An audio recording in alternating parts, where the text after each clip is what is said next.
Going. What's going on, everybody? We are the Defenders of Comics. We have Ace, we have Ref, we have me, Coach.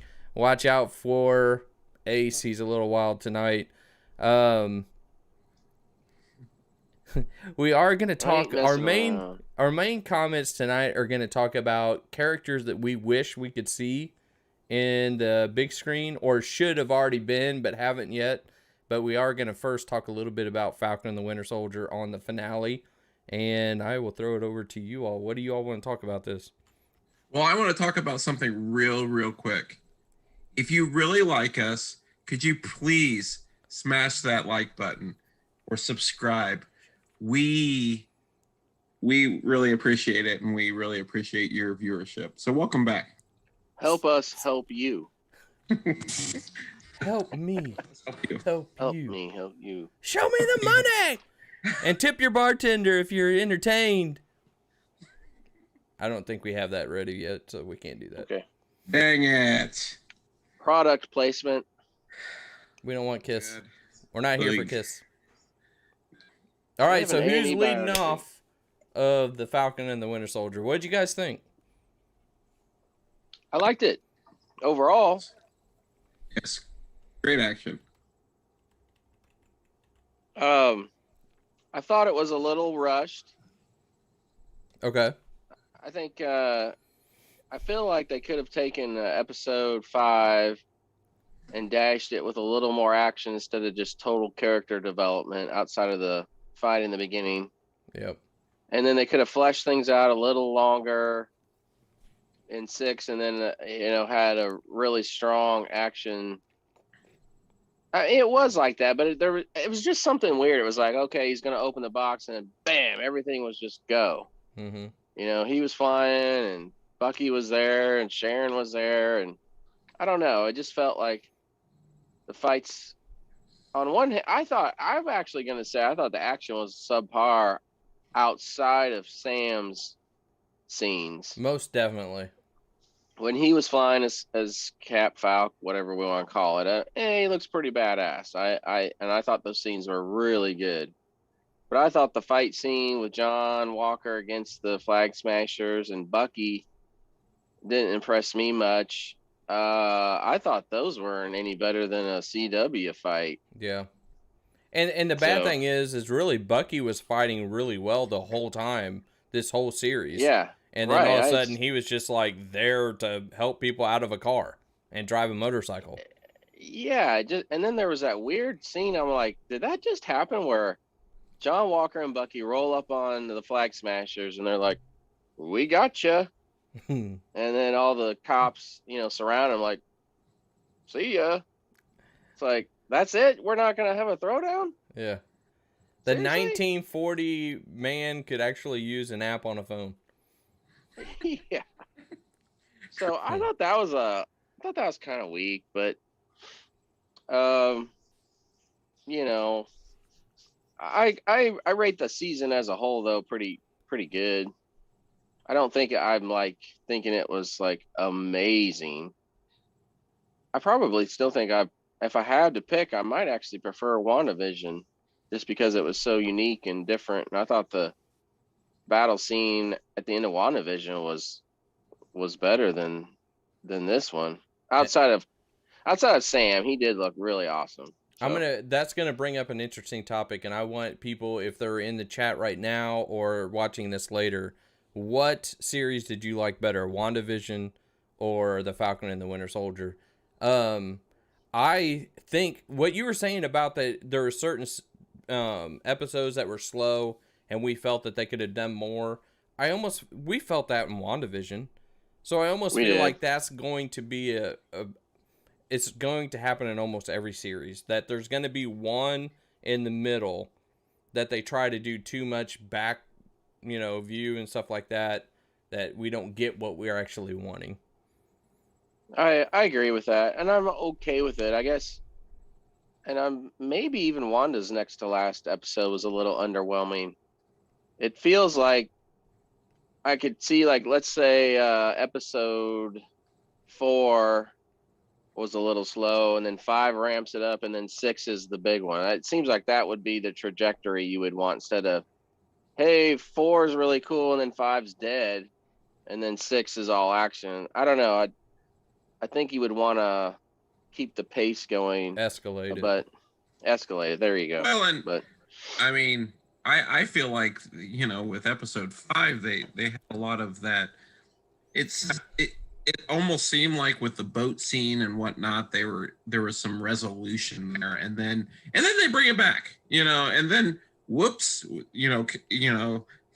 Falcon's getting ready to be Captain America, and here we go. But OMG, John Walker saving the day.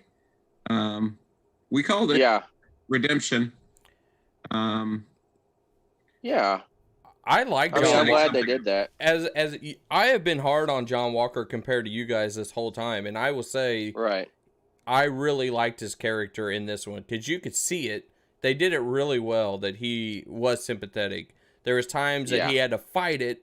You know, he wanted to go do it, but he knew for the better of the situation, he needed to go save the people. And I love that. Mm-hmm.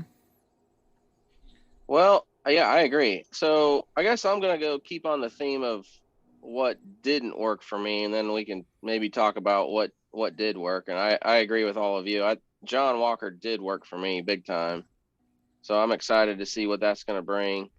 I think the other thing that didn't work as a whole for the series, and when I watched it the second time with my son, I really didn't like Carly, whatever her name was. I thought she sucked. I think she was a terrible villain.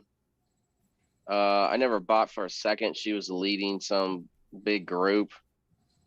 I mean, I'm not saying she can as a woman lead the group, but she was miscast. I don't know if she was written poorly.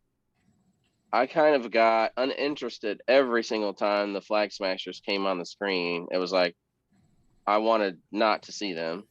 I'd rather see anyone else. Sam, Buck, Sharon, Zemo, John Walker, especially, anybody but them. I didn't care for them at all. And it was like I was trying to think it was going to get better as the series went along, and I was like, no. Mm-hmm. I didn't care for them at all. Weak, super weak. Just make an example of WandaVision. Agatha was such a strong villain compared to what the Flag Smashers were in this one. And I'd like to say, too, imagine if we didn't have all those damn theories about Mephisto and Wonder Man and Grim Reaper, how much better we would have because we liked her the whole time. Mm-hmm. But I wonder how much better we would have liked Agatha if we didn't have all that other noise in the background. I think we would have elevated her even higher. Good point. But yeah, Flag Smashers were a bust, and the ending was just weak. Well, and I mean, even to go into a little bit more of it, I feel like she, they try to make her likable at times. I mean, I think she was actually a quite poor actress.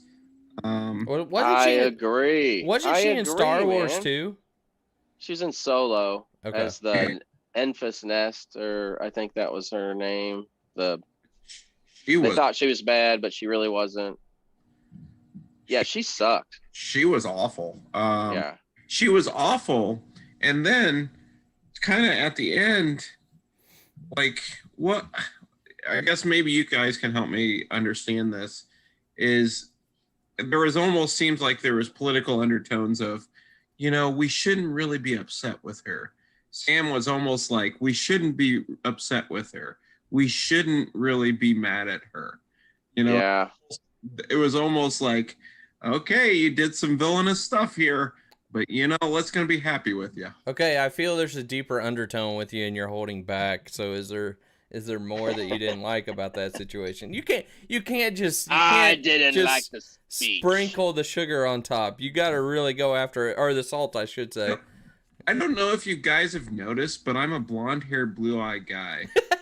Sam called me out, and you were outraged. I was. I was. Not only am I blonde hair, blue, I'm watching this show with my two sons who are both blonde hair, blue eyes. So I had to pause the show in order for me to explain that you're not terrible. You guys are great people, and you're no better than anybody else. Evil. So, Dr. Evil. That just, I mean, okay, if it's okay if you wanted to maybe make some undertones about how white people are superior and whatnot, whatever. But you call a specific. I'm sorry that Hitler idolized me, my type of people. Oh, we just been canceled off YouTube. Never say that. Yeah, word. Darn it. Everything just went black. It's Pitler, not the other word. Pitler. Hitler. Coach said I shouldn't hold back. I could just tell there was something more that you were wanting to. I was trying to be PG. I was trying to be politically correct. I think that's where everybody goes wrong anymore. Mm-hmm. You know what? That line was the line that was like unnecessary, and in my opinion, out of character for Sam. Mm-hmm. Because it was basically like, oh, I'm not blonde hair, blue eyed. Like, I'm not, it felt like a put down to Steve. Like he was, and that's just not Sam. The whole episode, or excuse me, the whole series, Steve is his best friend. That line felt very out of character because, in my opinion, they'd done a really good job with Sam being diplomatic, like understanding where Isaiah came from and understanding why he felt the way he did. But also knowing I've experienced what I've experienced wasn't what you experienced, and I've seen a lot of good. So that line felt like, man, this is not what you have been preaching, in my opinion, the whole series, and now you're coming off as whatever. So that's kind of where I was like, The part of the speech that I did like, though, is where he said, basically, we can do better. And I think that was a good undertone with what he was saying, except for how he got there, I guess is what I mean. Yeah. I do think in a situation, not saying that Carly was, should be looked at as a heroic person, which is what I sort of felt like they were going with. But they do need to ask the question, why was she such... What was her motivation to go that far that she did? Right. Which they weren't even looking at that at all. And it probably happens all the time around here. Yeah, I think the point would have been well made if she was just trying to make change and maybe causing some chaos, but she negated her whole argument, and that's what irritated me and maybe Ref too, that they tried to make her into sympathetic villain. It's like, no, you were killing innocent people left and right. Whatever you were trying to do was negated with those actions. So you're done. And it's just the audacity of a hero to go up to people who are just taken hostage and say, you guys need to change your crap. You guys need to fix your stuff. Like, whoa. Okay. You can do some pretty awful things, but when you're the victim of a crime, there is no that's where I think we're going a little bit wrong here, and that's where maybe I found Sam a little bit unlikable for that. Yeah, I thought that whole little speech, while on one hand and here's a couple things. It felt like it started out like, okay, I think this is going to be okay, and then I think it was another review I saw was saying like, okay, but the speech went on too long. This speech was too long. It needed to be a concise statement, kind of being diplomatic, and then move on. I still go back to the Winter Soldier, greatest speech, greatest line in all the MCU, in my opinion, and probably resonates with me because Cap's my favorite. But when Steve and Sam, and then I think, what's her name from How I Met Your Mother, they were in the control room, and Steve gets a hold of the mic and tells everyone, hey, Hydra has taken you over, and, hey, the cost of freedom is high, and, I'm willing to pay it.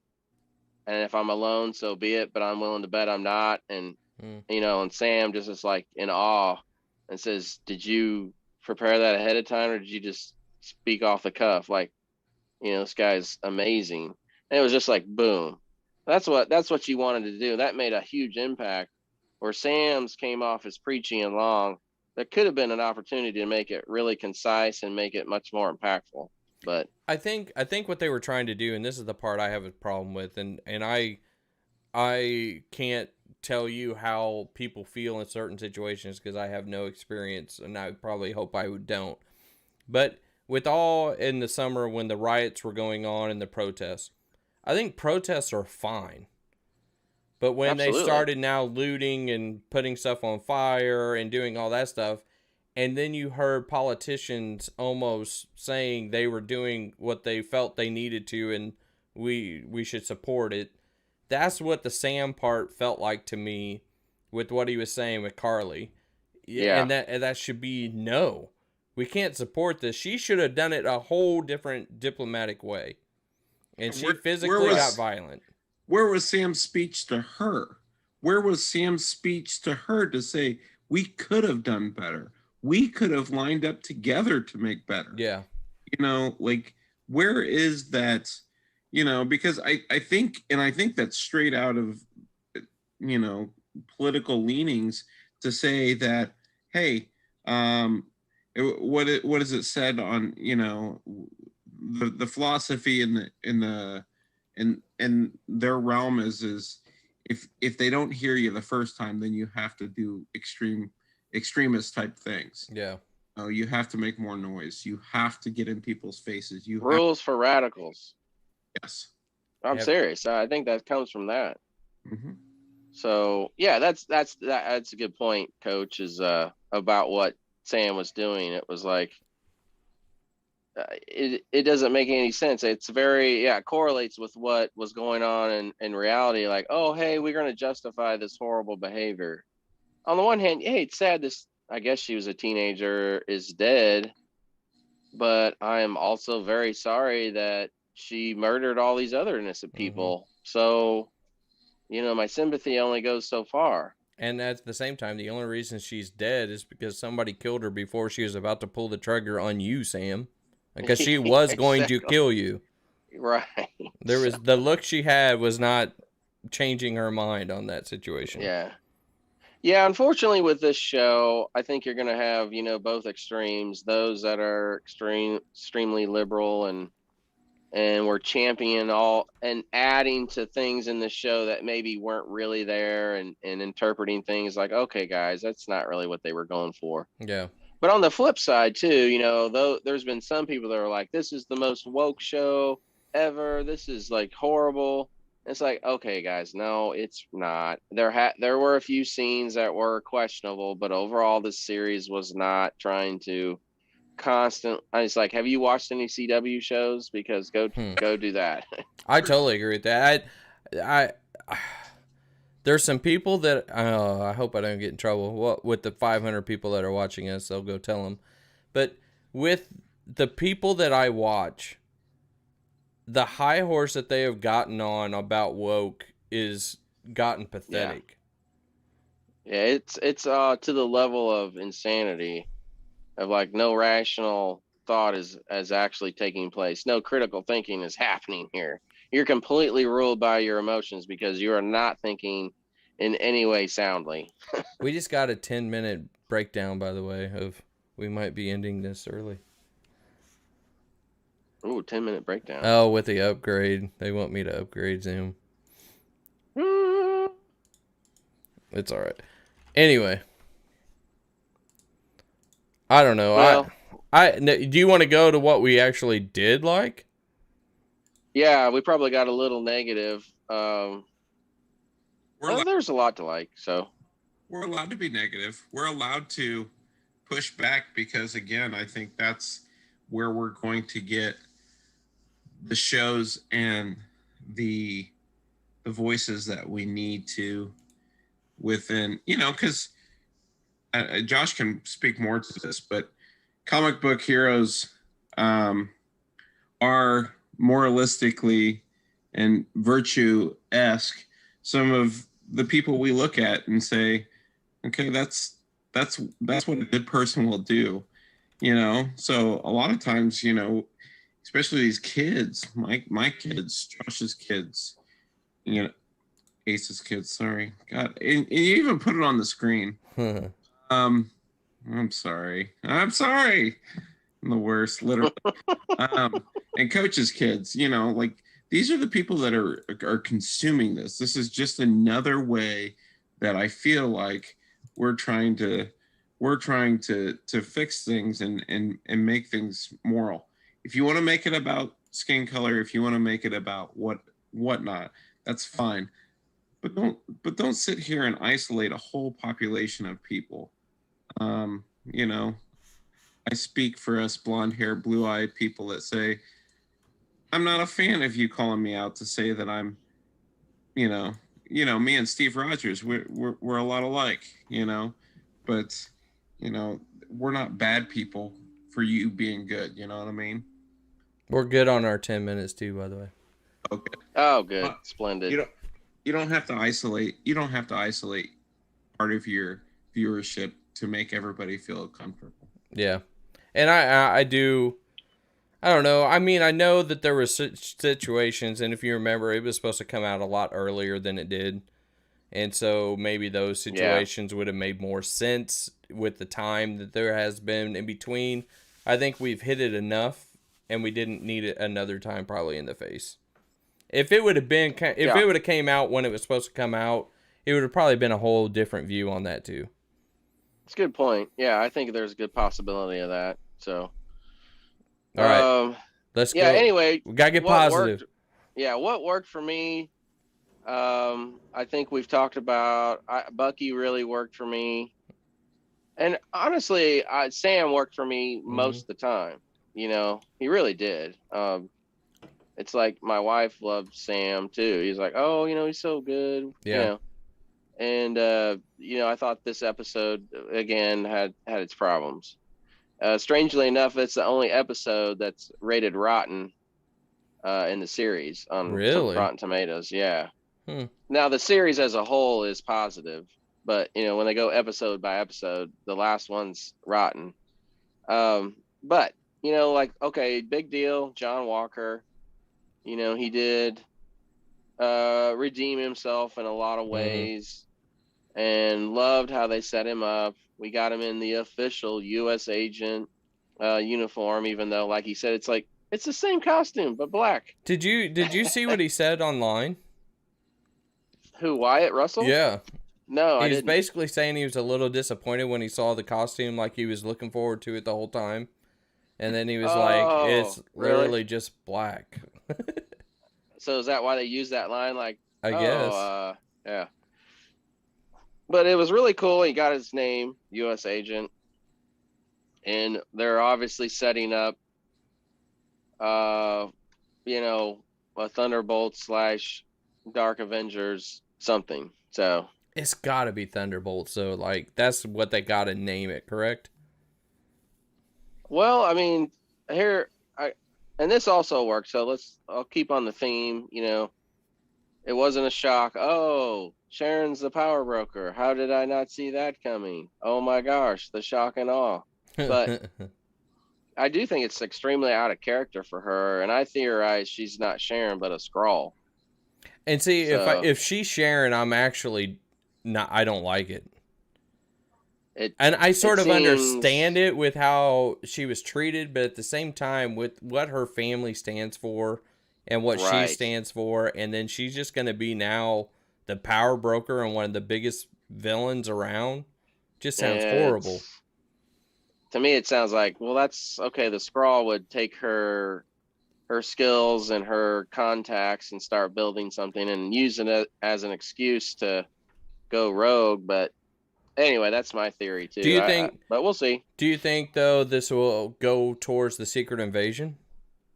That's kind of what I'm going for. Is like, if we want to talk about the end credit scene, which I thought was pretty cool. She gets pardoned, and then at the end she's talking to somebody, and now she's going to have all access to, you know, tech and everything, governmental stuff.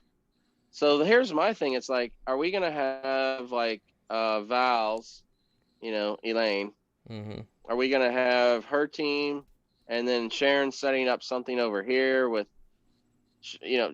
Val's building some kind of Dark Avengers, I think, with the U.S. Agent and whoever. Meanwhile, Sharon's using tech and creating the Thunderbolts in like fake superheroes with tech stuff. I don't know. I mean, I think that's where they're gonna have like some kind of mishmash. Dark Avengers meets Thunderbolts somehow. Really, I wasn't even going that direction at all. Yeah. Hmm. I mean, that's kind of where because the rumor is there's been a strong rumor of, hey, there's a Dark Avengers project in development, and has been for a while. There's definitely a Thunderbolts development, but they never know which one's which. It's like, is it one property? Is it two separate? I'm starting to think they're kind of converging into this, together. Is it going to be a movie or a series, you think? That is a great question. I feel like it needs to be a series. I don't know how, unless you put all the pieces in all the series and they're dropped here, and then you just do a movie. But I think if they just want to start doing it, it's probably going to have to be a series. Doesn't Bucky have to be involved in the Dark Avengers? I think so, yeah. And to me, though, see, that's where I have the problem, is because I 100% feel that Sebastian Stan can pull off an A role in the movie. Yeah, I kind of think whatever role he's in, unless somehow they do a second season apart from Captain America 4 that's called Captain America and the Winter Soldier, unless they do that, I mean, whatever series he's going to be in, I think he will be the lead. Okay. So.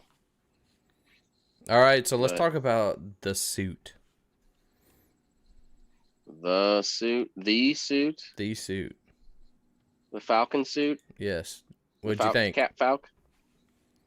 I freaking love it. Actually, it's even when I wasn't a big fan of the storyline in the comic, I always loved Sam. But Ref backed me up. I mean, the comic where Sam was Falcon is utter trash, horrible.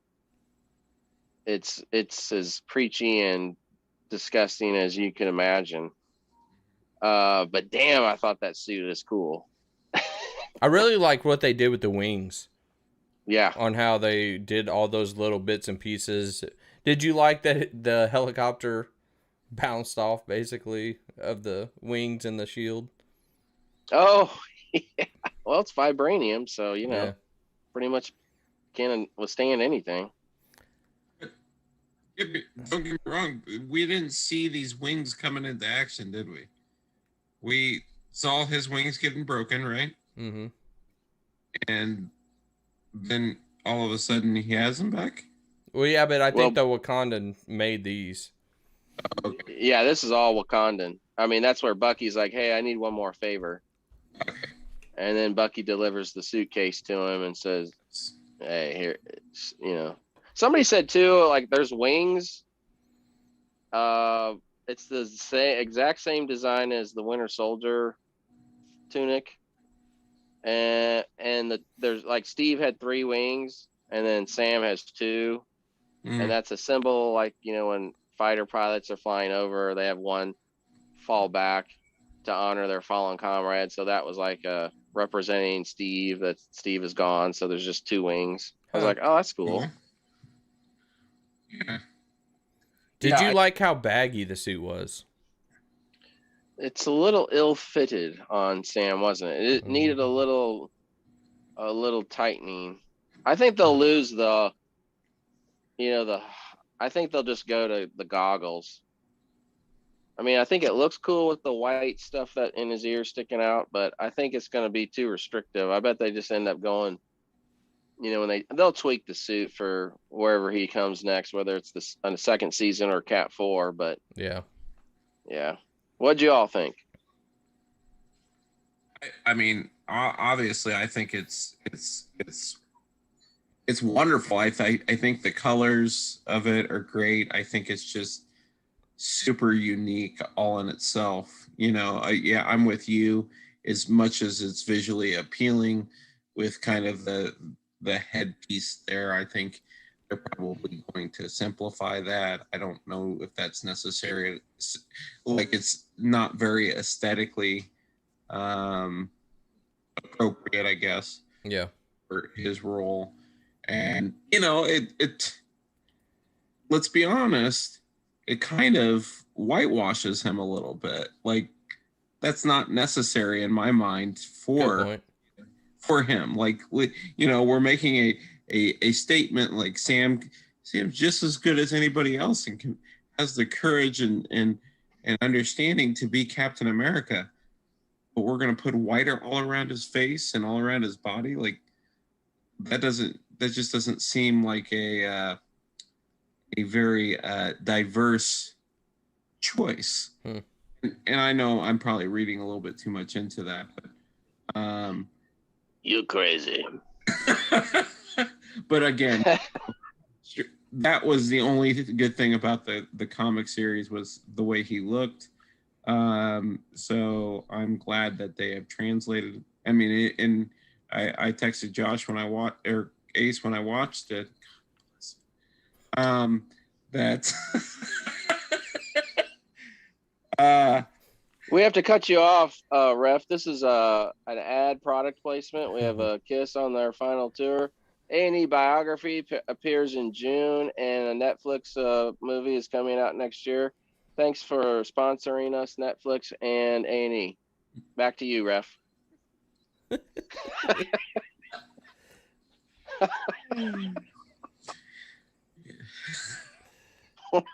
Are you stuck for words there, Ref, or what's going on? I reckon I don't know what to say. I'll say I liked it. I mean, I 100% liked the suit, and I think it's better. It's a better suit than what Captain America had in the first Avenger. And I do think it's going to get better. I do like your point about getting rid of the white and just making it the goggles. I think it will be better for the whole purpose of who Sam is and that he's the new Captain America. Love the wings. I think I was worried about how he would introduce the shield with all the fighting, and I think they did a really good job with that, plus the wings. So it just made sense. Well, they almost had to, and even like the cool little thing, like when he was trying to hold up the van and he had these things shoot out from him, and because that was one thing that I was probably gonna be a little confused about, is that Falcon really isn't that strong. He's very he's human sleek. Strength. Yeah, he's very sleek. He has the ability to be very I don't know, forward thinking, quick, thinks on his feet, thinks like a military guy. So but yeah, I was always wondering, like, how are they going to make him the brute that Captain America can be? Yeah, so he's got the suit. He's got all those advantages of flight, thrusting power, and then the protection of the vibranium wings and then the shield. And then I assume the suit itself probably has a little extra padding too. He's got to have that advantage if he's not going to be a super soldier. He just has to. But that's what I was hoping.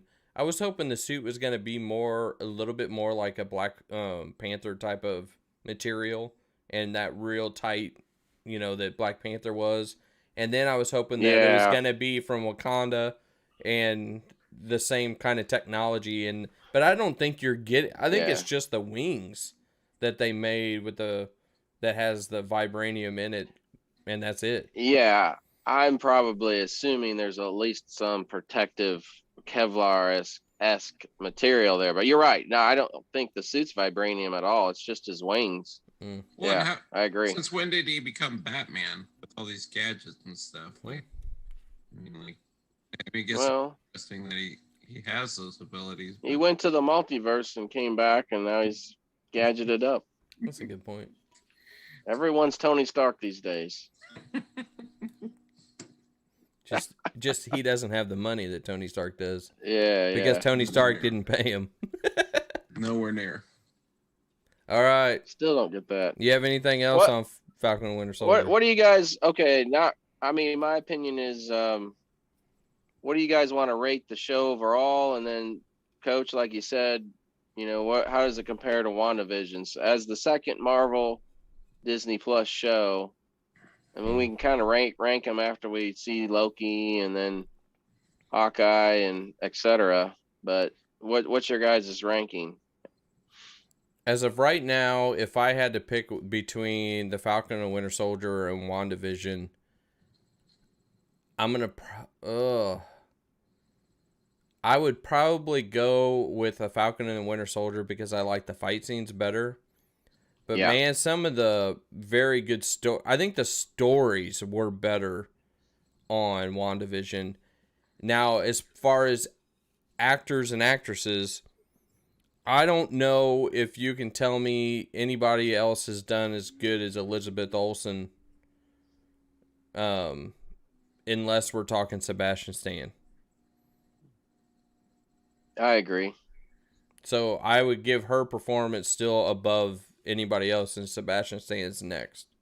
Oh, Paul Bettany was really close too, though. I thought he was. I don't disagree with that, but I thought he's way up there.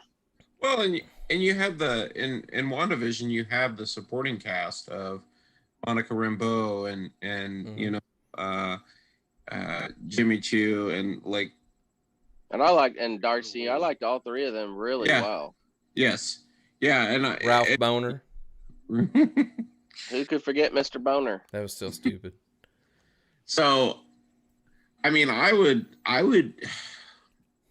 This is probably maybe personal bias, but I would probably go WandaVision then Falcon Winter Soldier. The only reason that I would want to put Falcon Winter Soldier over WandaVision is some of the character development was pretty remarkable in Falcon Winter Soldier. You know, you got John Walker doing the whole loop.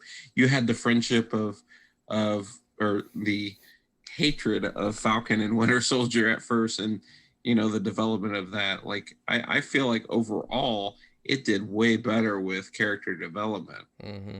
Other than the villains, other than, you know, the Flag Smashers and stuff like that. But overall, it's close. The problem with WandaVision for me is they played with your mind way too much, in my opinion. I mean, the things that they were putting Easter eggs in that there is no reason to put them in now that you really look at it. And the other thing, I can't get over that you bring a Quicksilver from the X-Men over to play that role, and you end up basically it didn't mean anything, and his name was Rob. It was a boner. Yeah, it's literally a boner joke. That's like, too oh, man. That's too far, in my opinion. Yeah, that's every bit up there with Trevor Slattery as the Mandarin. Mm-hmm. I mean, it's right there with it. Like, oh gosh. Oh, that's all I got. I guess I rank it as if I had to give it a number grade, I'd probably give. It's close. I liked him really well.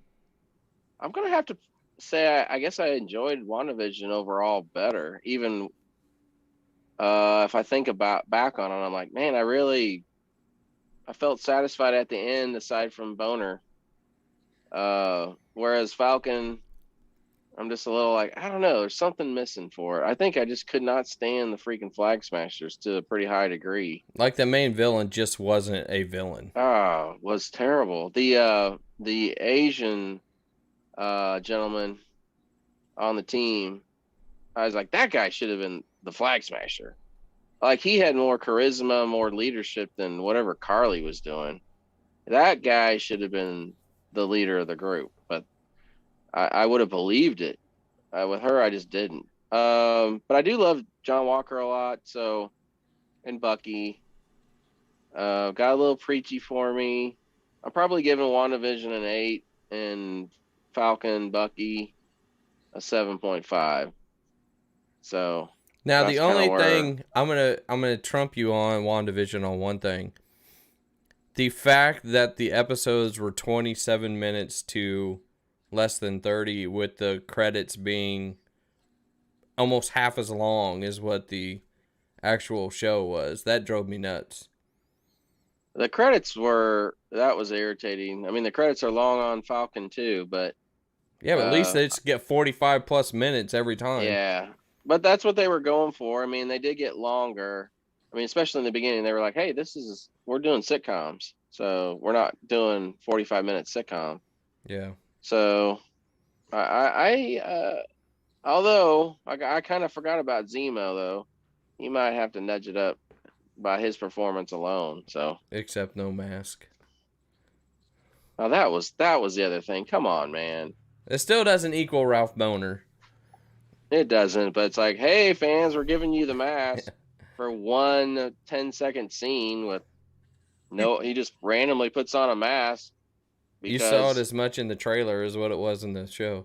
Yeah, that was irritating. But all right, that's what I think. Overall, they're both good, though. I recommend them both. I don't know that they exceeded my expectations, but they were well done in their quality Marvel stuff. That's my final word. I think one more trump for Falcon and Winter Soldier is I am way more excited about U.S. Agent than I am about Monica Rambeau. Oh, yeah. I mean, I'm more excited. I mean, I'm excited for Monica Rambeau. I really liked her, but I'm probably more excited to see what's going on way more excited maybe to see what's going to happen with White Vision. Mm. I mean, if you read the 80s Avengers series, like Monica Rambeau was a important figure at Spectrum in the Avengers. Wasn't she even one of the heads of the Avengers at one time? Oh yeah, she was chairman for a good chunk. Yeah, so I mean, like, she's a leader. So yeah, so I'm totally interested to see what they can and will do with her. Yeah, I think she's going to be fully powered in Captain Marvel 2. That'll be neat to see. Mm-hmm. So, sure. All right. Well, that is it for that segment of Falcon and the Winter Soldier. Product placement. I'll be right back with your Kiss update. Gene Simmons and all that, Hey, Ace Frehley's birthday was yesterday. He's 70 years old. So who is going first? And when we start talking about our next topic, are you going first? I reckon I can. Okay. I got to get ready for what to do here then.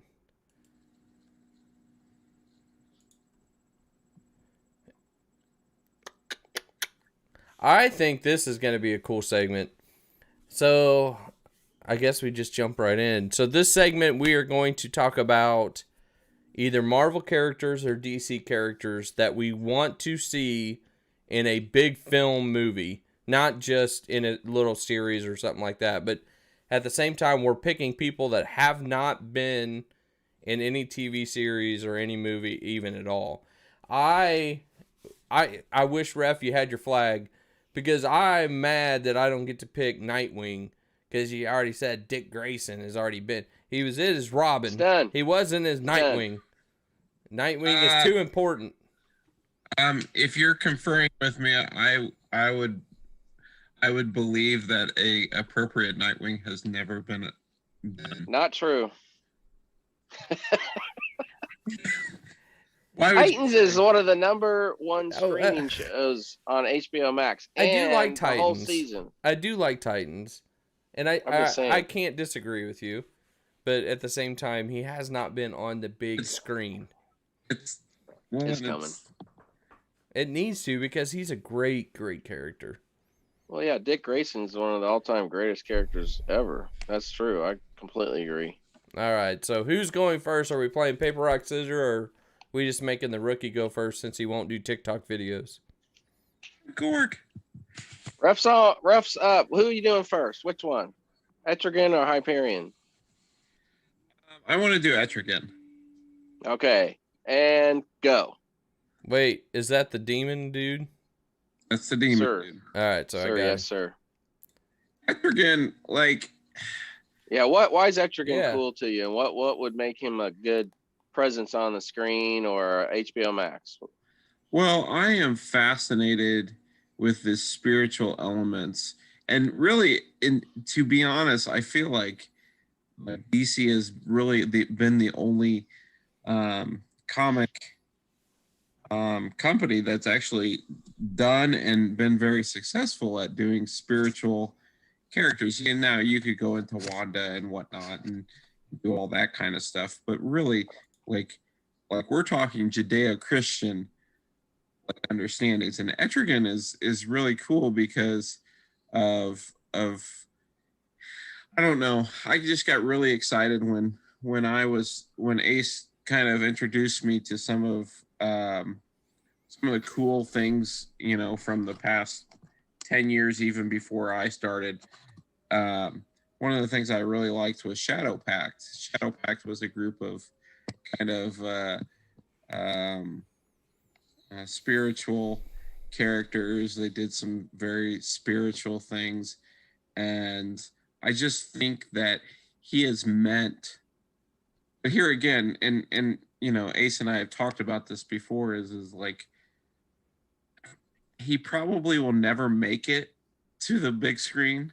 And the reason why is because of the China market and their noxious view on anything demonic. Yeah, that does concern me. Mm-hmm. So, yeah, I mean, so if you don't know about Etrigan is it starts kind of in medieval times. They tried a series not too long ago. Well, it was long ago. It was probably 8 years ago, 7 or 8 years ago. It was called Demonic Knights, I believe, or something like that. And Etrigan's had a few solo series, especially in the 90s, but yeah, never anyone that's super long running. Mm-hmm. And it never has been. But again, I think he has made some appearances recently in Justice League Dark. I think he is a no-brainer if they decide to want to do a Justice League Dark type TV show or a movie. Just because I feel like he is such a interesting thing. I mean, if Coach, are you showing him on the here? I mean, he kind of looks like a gargoyle. It reminds me of my old kid years. I don't know if you remember that show, The Gargoyles, or Hell yeah, yeah. So it just always reminds me of that. So I kind of have warm and fuzzies with that. But again, between that and Phantom Stranger and Zariel, I mean, like I would pick any of those to make their hit for the screen, but Etrigan is up there definitely. DC's mystical characters are vastly superior to Marvel's, other than Doctor Strange. Conversely, Marvel's cosmic characters are vastly superior to DC's, but DC definitely has. Marvel's cosmic characters are better than DC's cosmic characters. Here, I'm talking back. Like, go ahead if you all need a little discussion time. It's fact. But DC's mystical characters, yeah, they got, Justice League Dark is coming to HBO Max, so I'm pretty confident we're gonna get Etrigan in that capacity. So I got my fingers crossed. I was wanting to hear the argument. So he said cosmic characters, and you said, excuse me, who are you saying that's right there with Marvel? Well, he just shat on the Green Lantern Corps. That's what I thought. Yeah, but yeah. But I mean, yes, they're cosmic-esque, but you don't think of Green Lantern. You think of Green Lantern as a Justice League hero. I'm talking like Silver Surfer. You've got Nova, Guardians of the Galaxy, Darkhawk. Who else? We've got Galactus, all of his heralds, Firelord. This is where I'm stupid. But wouldn't Captain Marvel be in that? Captain Marvel. Yeah, that's not even close. So, but if you considered Green Lantern Corps, eh, I mean, yes, I guess maybe not as diverse, but I mean, I think the Green Lanterns are up there for me. I know I'm not doing your buddy any favorites. No, I love the Green Lantern Corps. So I mean that's a great. But I will when we switch over to Marvel, I will give a shout out to one of my favorite cosmic heroes in the Marvel universe. So, do you want me to go ahead and jump into what I'd like to see from the Marvel? Sure. Do it. Well, let me give a quick shout out to probably my number 2, and that's Wendell Vaughn, who is Quasar. Quasar. That's the other big one. Yeah. Thanks for not noticing him. That's fine. No big deal. He's coming. Is he though? Because no, it's a pipe dream. He'll never show up ever. Yeah, here's the thing. They've got so many Quasar-esque, individuals, and you'll notice kind of a theme when I'm talking about the Marvel characters that I like to see on the screen, and they're all written by Mark Grunwald, and just because of his style, he has just made everybody so likable for me. But yeah, he's one of the best Marvel writers of all time, and Falcon and the Winter Soldier just lifted a big, huge storyline with John Walker. That's Mark Grunwald. So go ahead. Mm-hmm. Yes. So, which brings me into my number 1, and one of the first things that I read was Crisis on Infinite Earths, and the second thing that I read was a book by Mark Grunwald, which was called Squadron Supreme, and Squadron Supreme is kind of set up like I guess, what would you say, a Justice League in an they're situation. That's what Josh told me to read too, by the way. Yeah. Yes. It's his go-to, and that's okay. It's one of my top 3 or 4 books ever. Mm-hmm. Yeah, and one of their big hype characters is, his name is Hyperion, and Hyperion is one of the founding members of Squadron. Who would you match him up to be like? Hyperion? Uh-huh. Yeah, he's a Superman analog. Yeah, yeah. So he's just visually, he's really cool.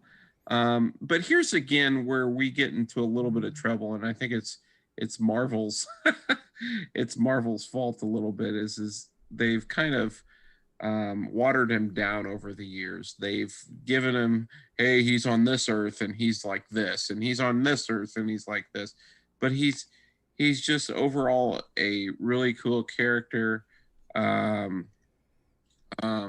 I think. Yeah, it's been very convoluted. If I could just add to that, the Squadron Supreme, amazing characters, but we won't go into it. There's been so many multiverse variations of them that it's become quite muddled over the years. I still think, along with Ref, that this version of Hyperion and this version of the Squadron is the best. But go ahead. It would be the best because, again, I think he is just mainly that. He's just that powerful. Again, I think it just shows to Greenwald's writing that he is just very likable. I'm not going to do many spoilers, but his relationship with Nighthawk on the team was pretty special, and it just mirrored a lot of the Justice League's Batman Superman type relationship. And Nighthawk was made pretty unlikable at times. I don't know. Yeah, he was the Batman who, Batman wasn't very likable at times either. He came off as an a-hole quite a bit, and they did that successfully with with that squadron's version of Nighthawk for sure. Sure. So one question I want each time we're doing this, if you feel Hyperion's going to make it on the big screen, now tell me a scenario of how that would happen. Like you said, Justice League Dark for the other one. So what do you feel this one would go? I think Hyperion could if they're opening up the multiverse in any way, if we're seeing any Elseworlds type stuff, I really think he would. I think the Squadron and him himself could make a really good Disney Plus show. And the reason I say that is because their story is pretty unique. I think Ace can speak to the idea that the what was it, 12 issues? Well, how long was the Squadron? Greenwald's? Yeah. It's 12 issues, yeah. It was really long.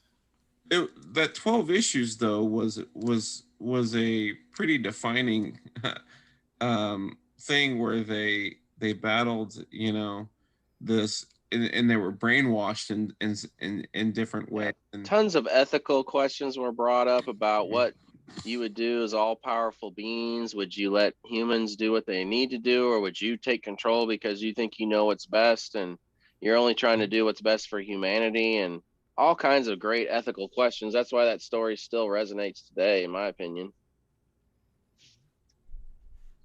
So do you, okay, and then the last question I would have for you, do you actually see this happening eventually? Oh, for sure. I think it would. I think they're getting to the point where they're going to start running out of unique characters, and I think even though that the Squadron Supreme is very similar to the Justice League, they're also very unique too, because they have a pretty big. They have a lot of different members in the Squadron Supreme, and I think that they can make themselves so unique. And I think Hyperion, again, is as familiar as he may be with concern to being like Superman. I think he's unique all in itself too.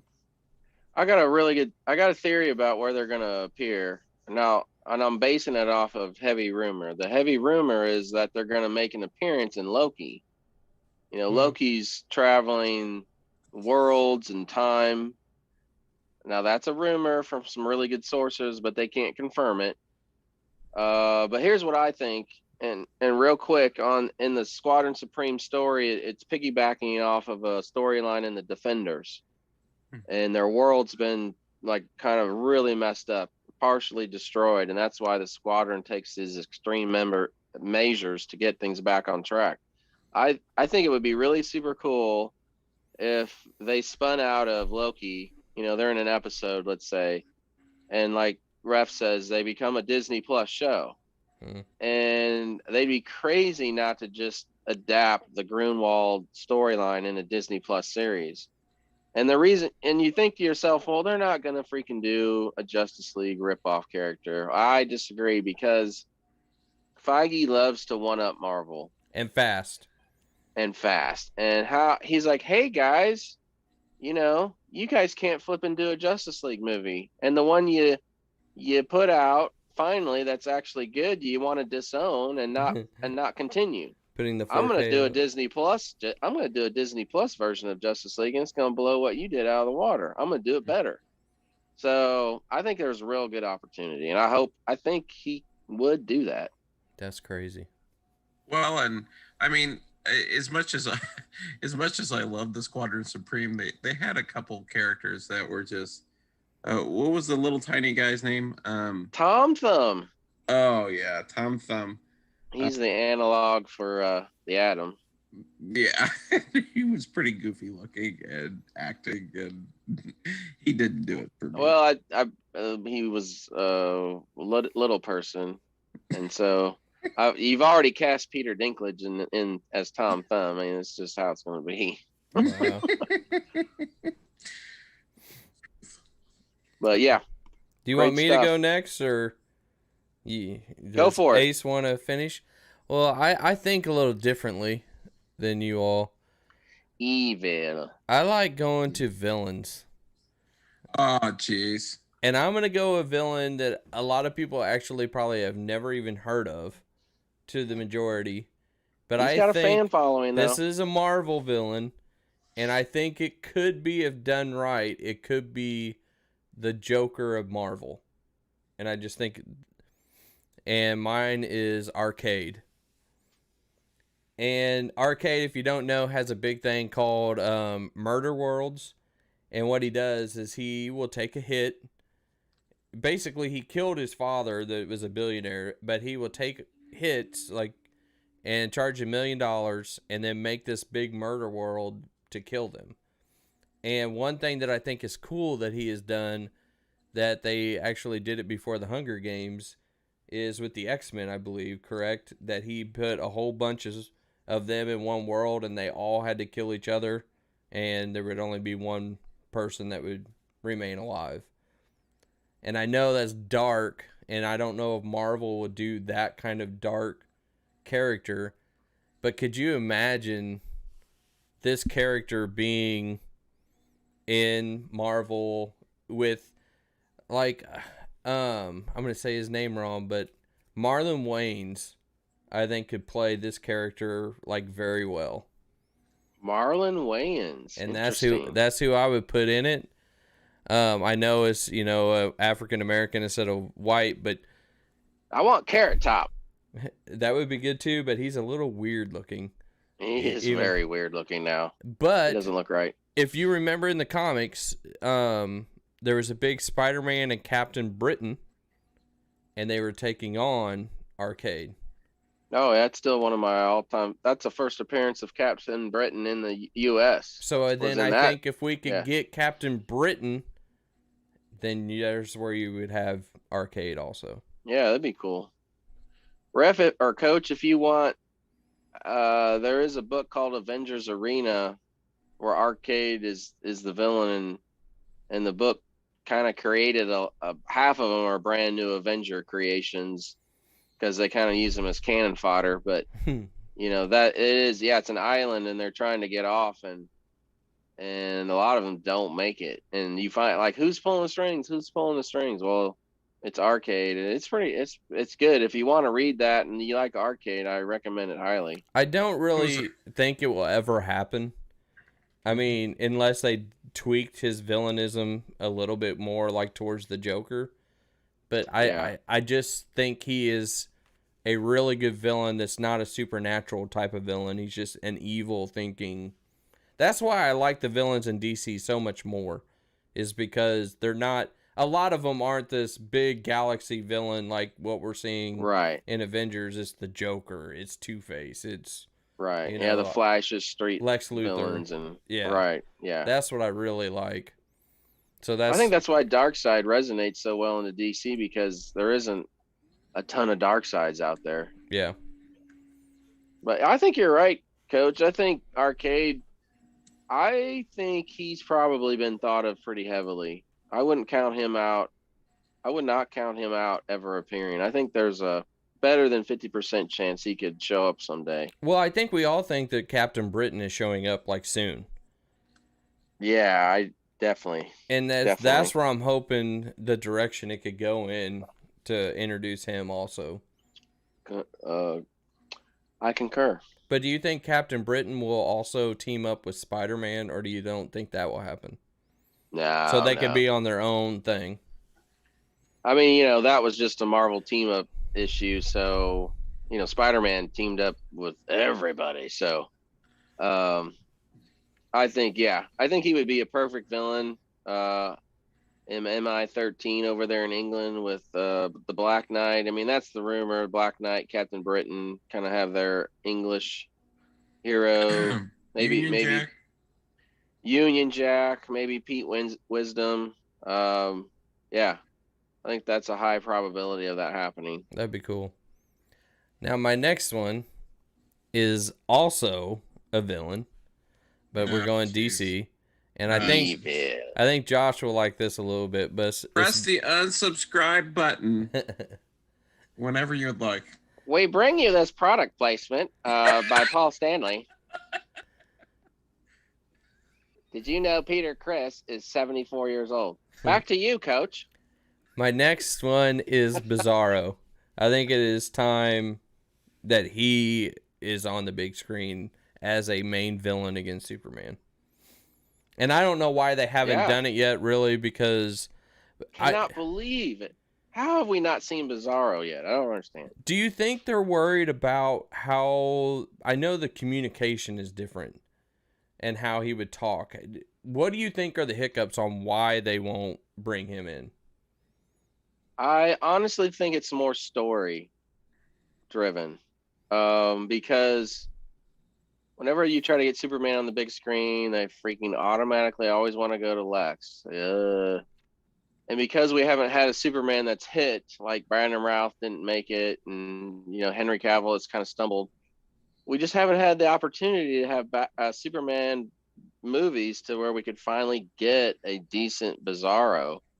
And then all we've had before that is Smallville or Lois and Clark and Supergirl. With none of those shows could really pull off the budget.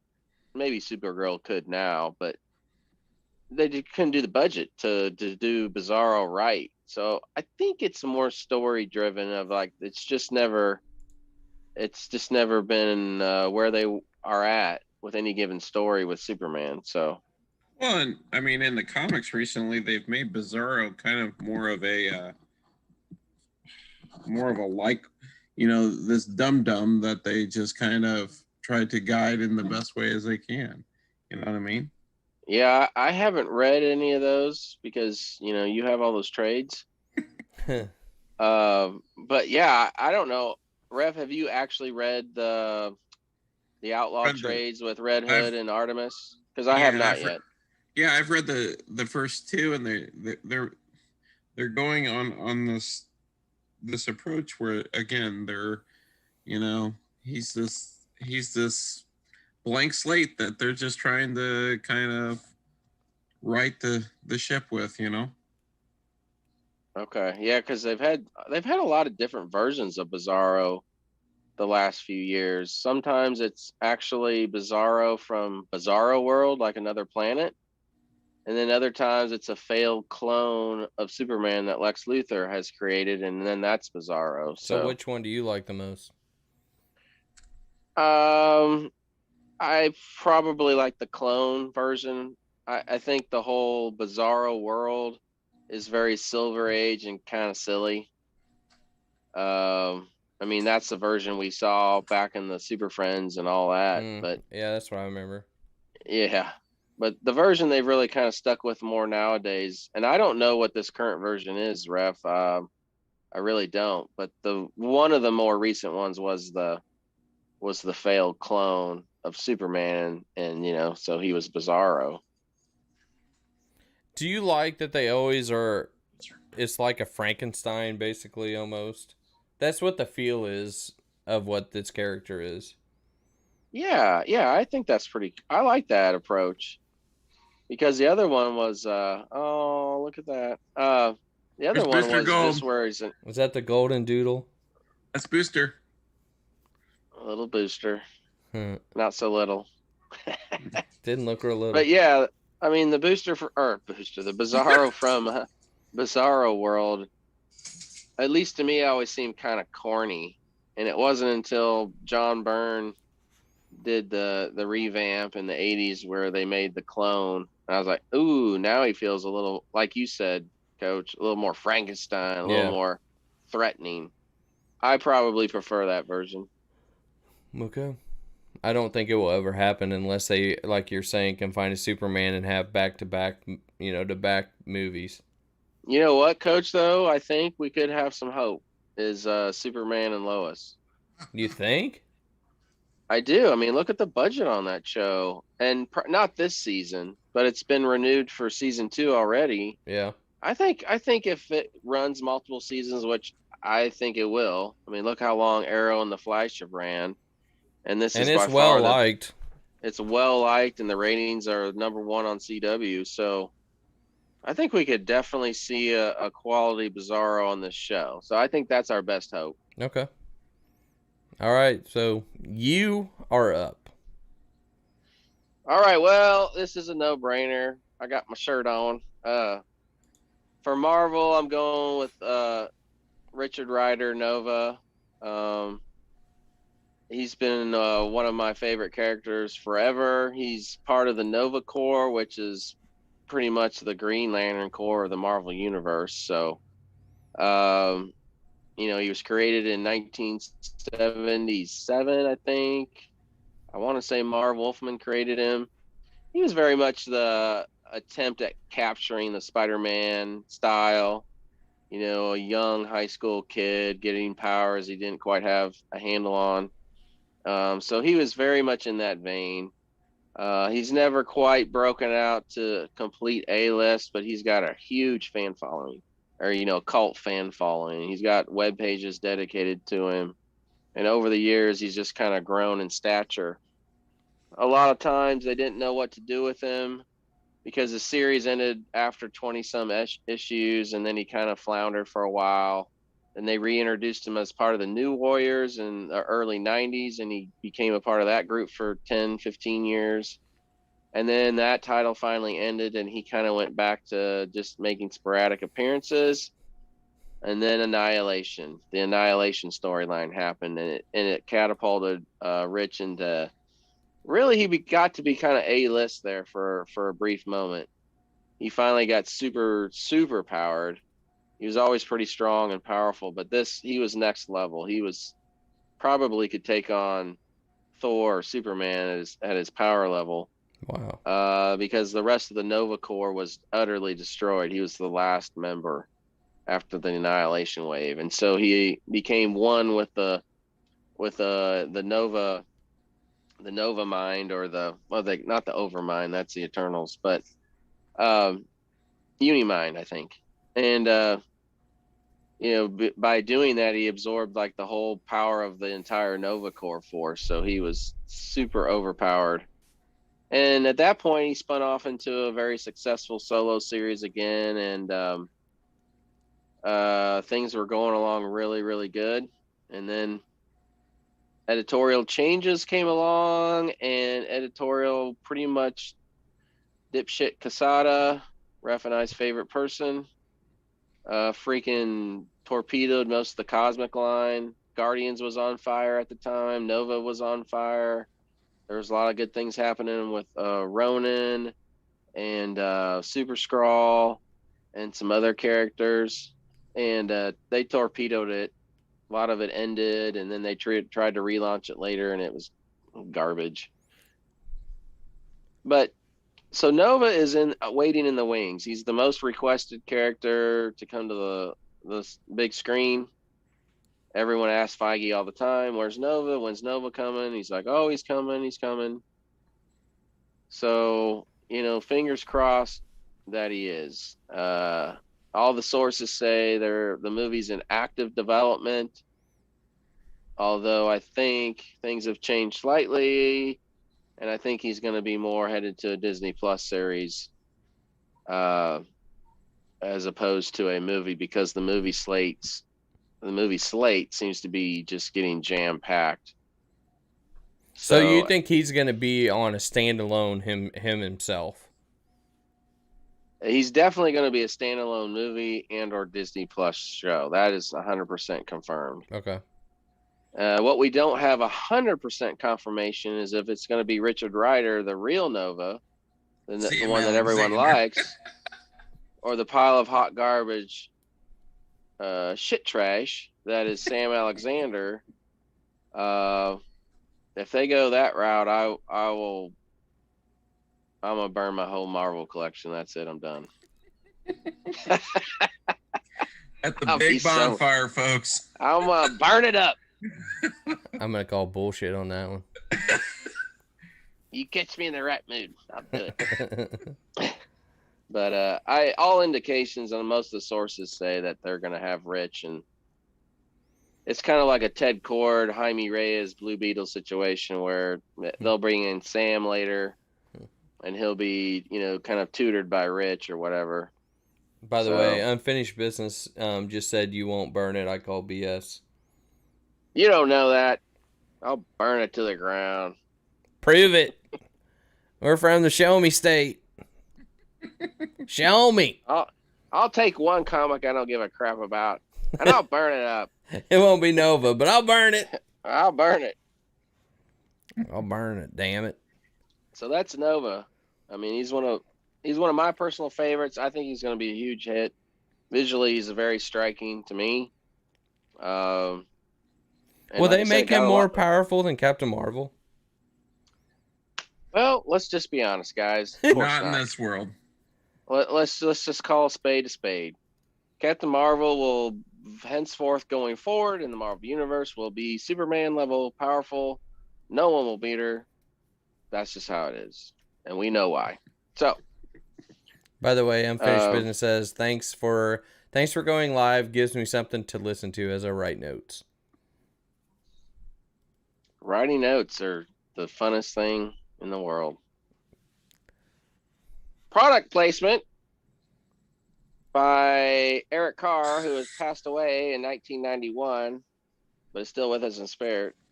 This is coming to you from Potty break. Geffen Records. Back to you. All right, you're up still. All right. Okay, so my next guy is The Question, right? Yep. And we got him up? Yep. All right. Vic Sage, The Question. So he's also, this is DC guy.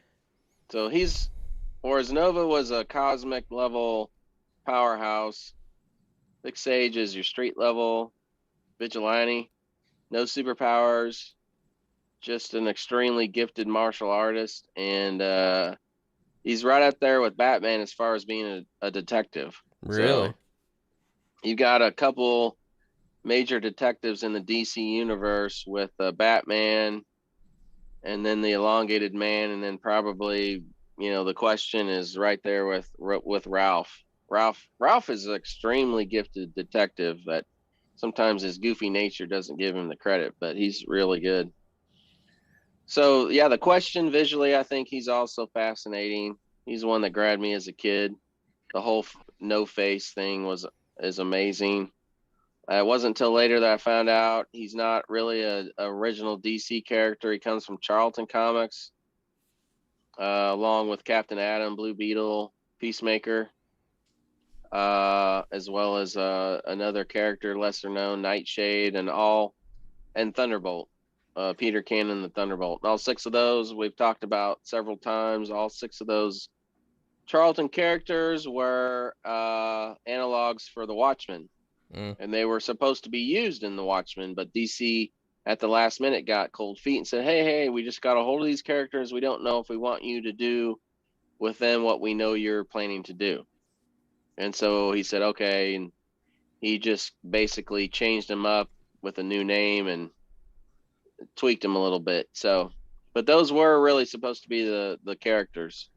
And Rorschach was The Question. So what? But as a person that doesn't know The Question very much, what is with the face? Well, the face is just it kind of. He's got a doctor. A lot of these guys that were created. He's created by Steve Ditko. Another reason he's one of my favorites because I'm a huge Ditko fan. Dr. Tot Rodel helped him create this chemical. He's got a belt buckle, and he releases the chemical, and it changes his whole wardrobe into a bright, different color. And he puts this rubber mask on, and it's an adhesive. It sticks to his face, but it's still clear. He can still see out of it perfectly, but it becomes faceless. Okay. So he's also a TV reporter, and so he gets a lot of his scoops, contacts in the underworld through that way. He also had an extremely popular series after being introduced to the DC universe during Crisis on Infinite Earths by Denny O'Neil and Dennis Cohen. So I highly recommend everyone go get those. They don't really have those they do have them collected in trades. The first volume is extremely hard to get, but if you can get it, I don't really have those. Get it. It's great stuff. It was for a mature audience book in the 80s, which was a new thing they were trying. And that hooked me big time on that character. Okay. So, and then he's been a presence ever since, in and out of the comics. Been relaunched a few times. He actually died during 52 and passed the mantle to somebody else, but he's been brought back. He also appeared in some of the best of the Justice League Unlimited cartoons. I rewatch that episode every now and then because it's fantastic. In the cartoon, he kind of is in a relationship with the Huntress, and he stumbles upon this big secret that Lex Luthor has, and it's really great. So great stuff. I'm super pumped for this character he's my number one character from DC that I still want to see live action. Okay, so again, I'll ask the question, how do you see it happening? Can I interject? Yeah. I can see it happening with Renee Montoya. Don't ever say that. Don't ever say that. I don't. Unfortunately, Ace knows. Don't you do it. Renee Montoya is the only one that they're going to dignify with question. Unfortunately, I'm sorry. It hurts my heart. It hurts my heart bad. But I do fear it greatly because she's a woman and she's a lesbian. Fine. No problem. But yeah, I'm worried. Here's how I see it happening. Let's go back to how I see it happening. It makes a perfect series. It's been rumored for a while that it was going to be a CW series. And the question is from Hub City. And Hub City has been mentioned and actually been present in Arrow. I mean, Oliver and all of them have went to Hub City. And there's been heavy hints that the question was coming, and Mark Guggenheim is a big Question fan and wanted to include him in the show, but it just, for whatever reason, never happened. So there's also been rumors of an HBO Max series, a grim and gritty series. I've heard that would be Vic Sage. But yeah, I think, the powers that be and the times we're living in, they would be like, we're going to go with Renee, the female lesbian. But the only thing that would help say they wouldn't is because Renee Montoya is primarily in the Batman universe, and she was in Birds of Prey by Rosie Perez played her in that movie. So we've already had Renee Montoya, and she's been set up in her own thing. So I would hope that they'd start with Vic Sage. Yeah, and she was in Gotham for a few episodes. So I'm hoping they would start with Vic Sage first. Then this is illegal. You can't use this one because technically this character has already been in a movie or on TV series. Yep. Well, yeah. So where's the flag? Well, Vic Sage has never been anywhere, so I don't even count Renee as the question. I don't acknowledge that ever. No, that's good. I want to look into the question because I like the detective part so much about Batman that would be pretty cool to look into. I've never ever looked into that. Yeah, he used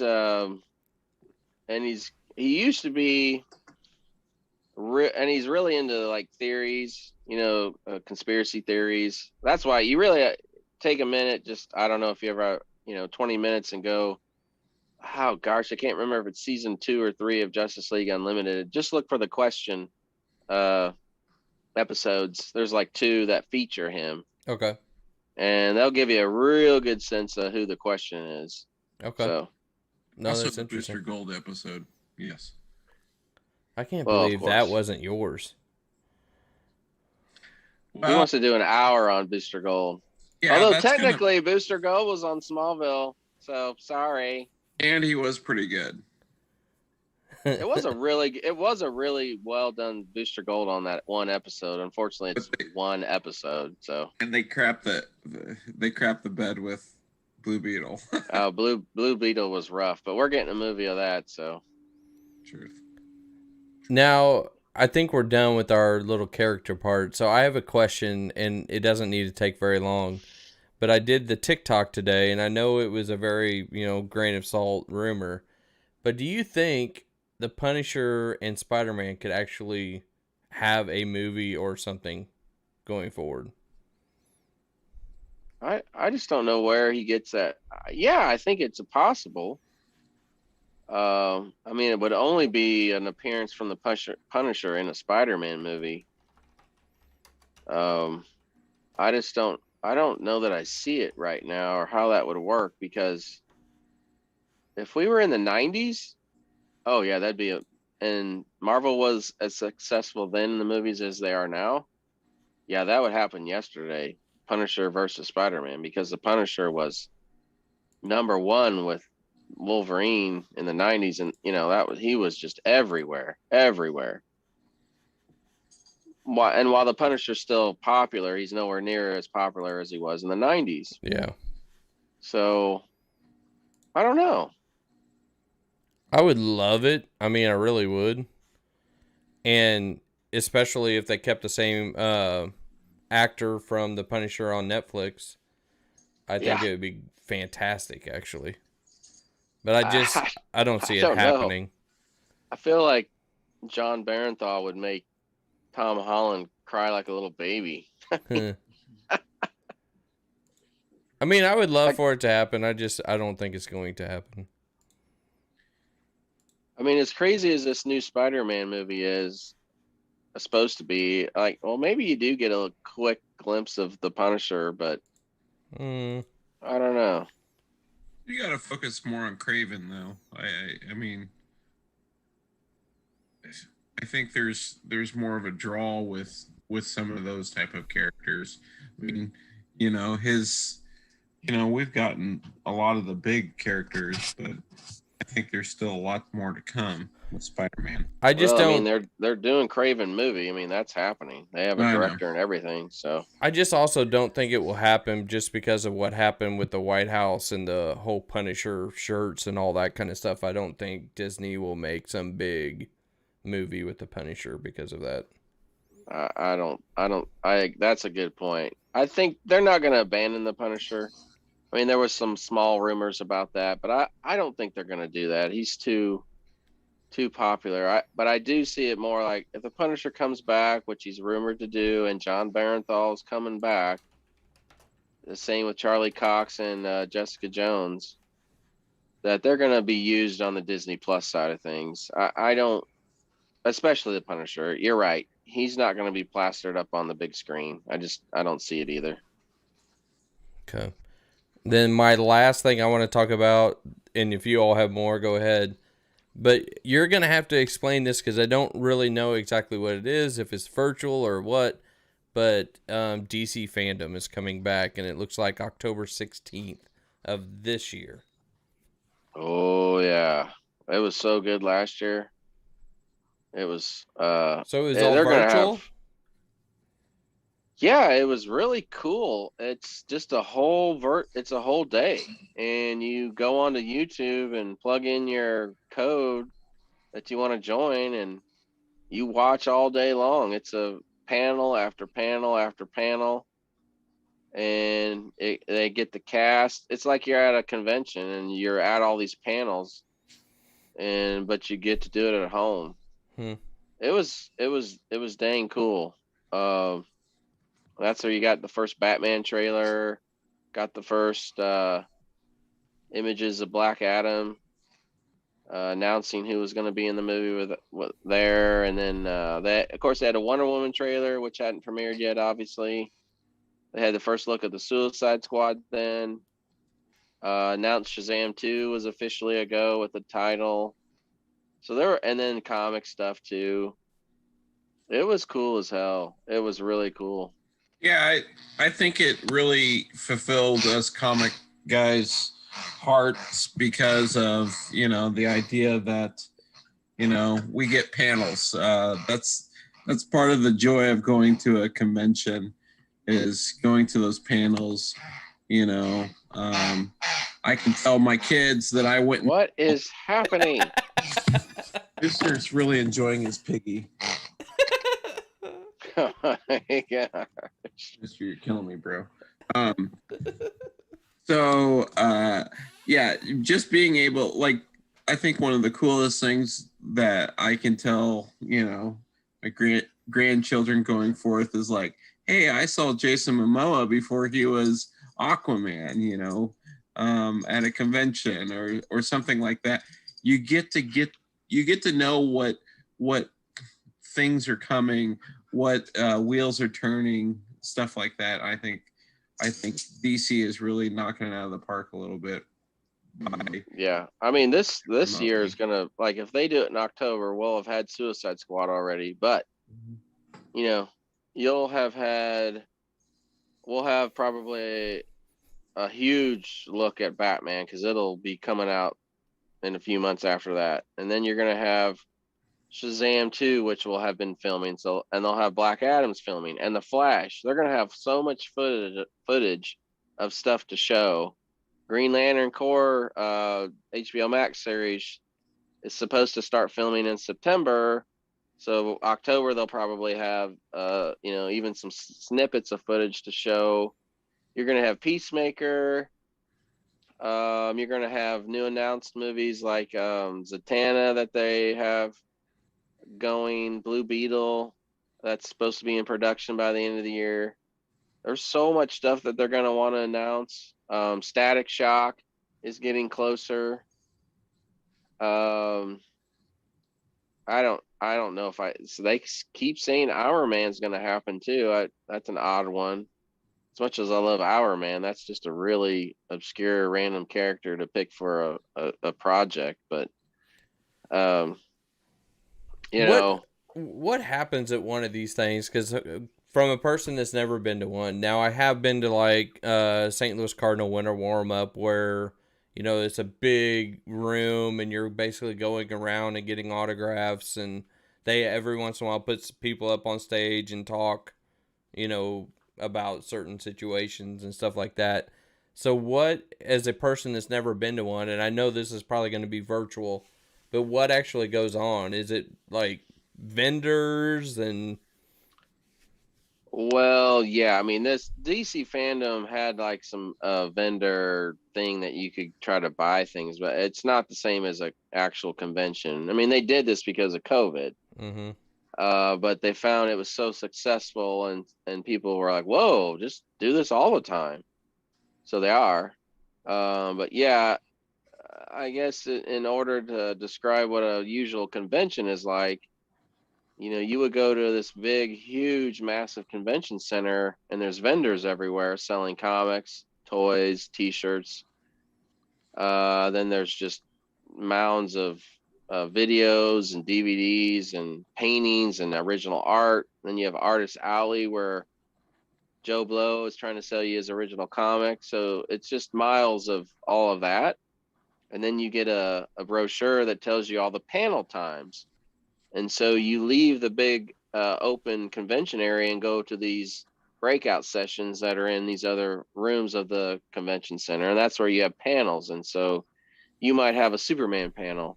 And in that panel is all the creative writers and artists, and they sit down and tell you what's coming up with Superman. Okay. Or, and each comic company will do that for whatever property they want to do. And then you go to the big dog of San Diego Comic-Con, and then you go into Big Hall H, which is an arena. And that's where DC will have Marvel will have Feige come out, and they do a huge Marvel panel and show you trailers and announce projects, and DC will do the same in their panel. And that's how the big conventions work. So DC is just doing a virtual one with those big, Wonder Woman panel. Yeah. But you watch Wonder Woman on TV, and the director and the stars and a host is asking questions, and and they'll have people send in questions, and then boom, we're gonna show you the new trailer for Wonder Woman 84. Like, oh, okay, cool. So that's kind of the setup. Okay, I mean, that sounds cool. Have you been to the San Diego one? No. It's on the list. I want to do it, but I always hear horror stories of like. Here's the thing: when you go to those big conventions, you either go there and just look at the swag and buy stuff and maybe check out a couple small panels. Because if you want to go to the big one like Hall H and watch the big Marvel presentation, forget it, because you go there and you camp out for days, to a couple days of getting in line to get into the panel, and then you don't do anything else. So it's like, you better make your choice. If you want to see the big panel, you're going to do that only, or you got to do all the other stuff. And to me, I would rather go do the other stuff because you'll be able to see that panel at any point because it's usually on YouTube or something later. Right. I would never choose to do that. Well, I don't want to say waste my time, but I'm not camping, doing nothing to. Yeah. It's like go ahead. You're telling me that you could breathe the same air as Gal Gadot and you wouldn't do it? Well, wait a minute. No one said Gal Gadot. Whoa. Back it up. breathe the same air even though you're 300 yards away from where. Doesn't matter. It's the same air. It's the same air. Probably came closer to her at the airport and you just didn't know it. That one's gonna be tough. That's gonna be a tough decision. You know, hey, that's the other thing too. There's always, sci-fi actors of DC B quality list, there, and you can wait and get autographs, but you pay through the nose to do that, and certain ones are a huge line. Like they'll have, like, one year they had Chris Hemsworth down in St. Louis. You can go down to the low end of like Eddie Munster, or you can go, they'll get Chris Evans to some of these. So, well, up until Adam West died, he was always there, and Adam West was there quite a bit. Lou Ferrigno's there every time. every time. Convention. Yeah. I mean, there's always been, like, Dean Cain's usually there. Dean Cain, that kind of the best Superman ever. Yeah. I don't agree. What? Are you high right now? Remember when I was just a just monger on the chats? Now I've made the big league. And well, what we're gonna have to do is, with our 500,000 subscribers, we're gonna have to go to a trip like this if they have a Comic-Con or something like that. And that's right. We're gonna have to have swag and hand it out and sign autographs. Certain people miss the Big River Comic-Con, but that, whatever. Was it awesome? Was it awesome, Ace? I can't believe it. It was pretty good. I was shocked. Is there any like real, truthful, good deals at any of these places? Oh yeah. You think it's good deals? Oh, we buy so much crap. It's, loads of you got to bring a backpack. But what you're saying doesn't mean it's a good deal. You just buy loads. Can you say, hey, this is a good deal? Oh yeah, you can get some. You'll know. Well, at least we kind of know. Like, I'm not paying that for that. You'll find stuff that's pretty reasonable. And most of the guys are trying to they got to sell product there. Yeah. Because it costs them. I was just talking to a guy. He went to Hannibal because $200 or $300 for a booth. You go out to San Diego Comic-Con, it's like $1,900 just for the booth. So he's got to move some product. Yeah. So those guys they're like, hey man. But you get into the bigger ones too. They're also having the 9.8 graded slab first appearance of Spider-Man. So they're talking some high end stuff too. Yeah. So.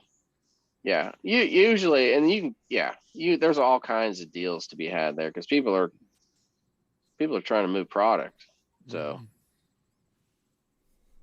that's all I got, unless you guys got something different. Just wanted to say, Gene Simmons tells you all a good night. Here's my infomercial Bush Light. Brought to you by Kiss Incorporated. All right. That is it for us. We are out of here.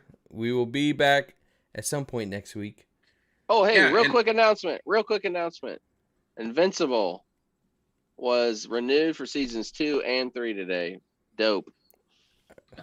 I think we've missed an opportunity there because I have liked it, and there's not a lot of people really going after it here. I don't know. It's a lot of talk about it on Twitter. Yeah, but I'm talking about our fans. Our fans aren't getting to hear from us on this. Oh, I got you. Yeah. It's gaining speed, though. I got a friend who doesn't like comics at all, and he freaking loves the show. Mm-hmm. You know who I'm talking about if you're watching. Amazon's done really well with the shows, Boys and Invincible. I've really enjoyed both of those shows. Yeah, they've done a really good job. They got Silk, Spider-Man character, going to start filming in August for Amazon Prime. So, yeah, if they keep doing, and then Lord of the Rings. Oh my gosh, I can't wait for Lord of the Rings. But if that is as good as I hear it's supposed to be, that's going to be something special too. So, all right, guys, we are done. You all have a good one. Bueno.